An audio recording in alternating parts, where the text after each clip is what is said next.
გამარჯობა, ეს არის გადაცემა გვერდიდან და მე ვარ დავით კალანდია. სააკაშვილმა თავის გვერდზე გამოამზეურა სოციალური გამოკითხვის შედეგები. პირველი შეკითხვა იყო თუ რომელ პოლიტიკოს ენდობი და ვინ გსურს იხილო ხელისუფლების სათავეში და ჰოი საოცრებაო. უმრავლესობამ აირჩია ვინ? მიხეილ სააკაშვილი. თანაც უმრავლესობამ კი არა, უდიდესმა უმრავლესობამ 59%-მა. იქ დანარჩენი პოლიტიკოსებიც ფიგურირებდნენ და მათ შორის რასაკვირველია ბიძინა ივანიშვილიც იყო, რომელსაც ხმების 2% ერგო. მაინც კეთილი ადამიანია ჩვენი მიხა. ხომ შეიძლება 1% დაეწერა ივანიშვილისთვის, ან სუმლად 0.5%, მაგრამ არა 2% გაიმეტა. სხვათა შორის ლევან ხაბეიშვილს თურმე 4% უჭერს მხარს. დიახ, გახარიასაც 2% დაუწერა მიხომ, რადგან იცოდეს გახარიამ, რომ ნაცებთან კუდუსუნის თამაში არ გამოვა. სამაგიეროდ მორჩილ ხაზარაძეს 9% ერგო. დიახ, საერთო ჯამში 102% გამოვიდა. მათემატიკაშიც ნოვატორია ეს ჩვენი გენიოსა. შემდეგ კითხვა იყო, ხვალ რომ არჩევნები იყოს, ვის მისცემდით ხმას და აქაც ჰოი საოცრებაო. გაიმარჯვა ერთიანმა ნაციონალურმა მოძრაობამ. მათ ხმების 70% მიიღეს, დიახ, და ქართულ ოცნებას კი 1 ხმა ერგო. სააკაშვილმა მეტი ვერ გაიმეტა. კი უნდოდა 0 ხმა დაეწერა, მაგრამ მარიზიმ ალბათ უთხრა ჩემო პრეზიდენტო, ეს ძალიან თვალშესაცემი იქნება და ძირს დაცემული მოწინააღმდეგე უნდა დაინდოო. მიხო იმ ერთიანს რომ წერდა, მის სულში ალბათ დიდი ცივი გომბეშო ფუთფუთებდა, მაგრამ სააკაშვილს უყვარს სიმართლე, დიახ. თუ 1%-მა ისურვა ქართული ოცნება, ის იძულებული იყო 1% დაეწერა. მას ხომ გაყალბება არ უყვარს. ის და გაყალბება. ეს საუკუნის გამოკითხვა ჩაატარა ინტერკონტინენტური დიასპორების გაერთიანებამ თაობები საქართველოსთვის. ხომ ყველამ ვიცით ეს პატივცემული გაერთიანება. მე ადრე არ ვიცოდი, ამიერიდან მეცოდინება და რამე თუ დამჭირდა, აუცილებლად მათ დაუკავშირდები. თუმცა მე რა უნდა დამჭირდეს, რავი აბა, მაღაზიაში თუ გამეგზავნებიან, ან ფანჯრებს გამიწმენდნენ. მოკლედ ცხოვრება ხდება უფრო უკეთესი და უფრო მხიარული.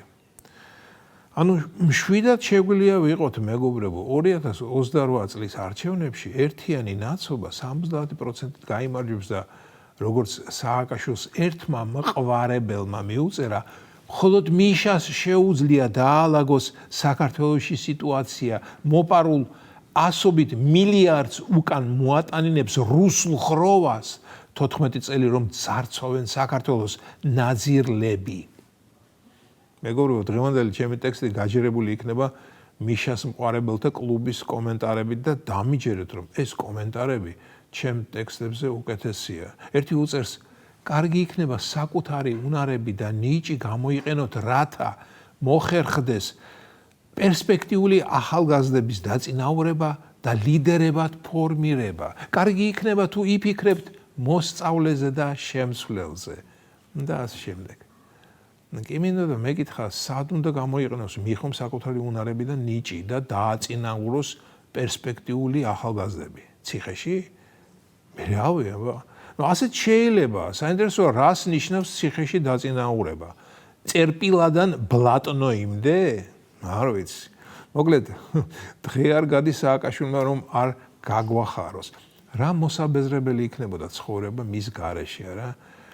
რაგაია რომ უკრაინელებმა რძის პროდუქტებთან ერთად ასეთი სიურპრიზი შემოგვიგდეს ქვეყანაში. კიდევ კომენტარი. მადლობა ყველა იმ ნორმალურად მოაზროვნე ქართველს, ვინც აღიარდა ხმას აძლევს მიხეილ სააკაშვილს. ტაში ამხანაგებო. ერთი წერს, რა, განა ვინმეს ეჭვეპარებოდა, რომ მიხეილ სააკაშვილი თავისი პარტიის ლიდერია ლიდერთა შორის, თავისუფლება გენიოს. ამ კომენტარს რომ მკითხულობ ხოლმე, ცრემლი მადგება, აი ახლაც. ისე კი უკრაინელებს მართლა ერთ რამეში გაუმართლა.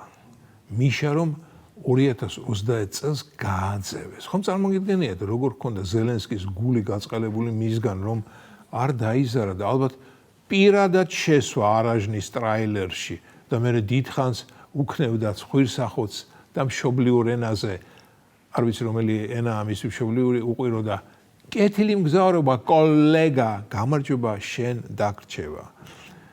ზელენსკი კი არის ანტიპოლიტიკოსი, მაგრამ იმდენი მაინც ესმის, რომ მიშასთან ერთად ვერ მოძოვდა და მისთვის ჭიტლაყის ამორტყმაც არ შეეძლო, რადგან მიშას უცხოელი მენტორები ამავე დროს ზელენსკის მენტორებიც იყვნენ და მისთვის ჭიტლაყის ამორტყმის საშუალებას არ მისცემდნენ. და დიდხანს უთფინა ზელენსკიმ და მე მსუბუქად და ნაზად გამოუწერა ბილეთი ერთი მიმართულებით. გაუშვა იქ, სადაც მაკარი ხბოებს არ აძოვებს.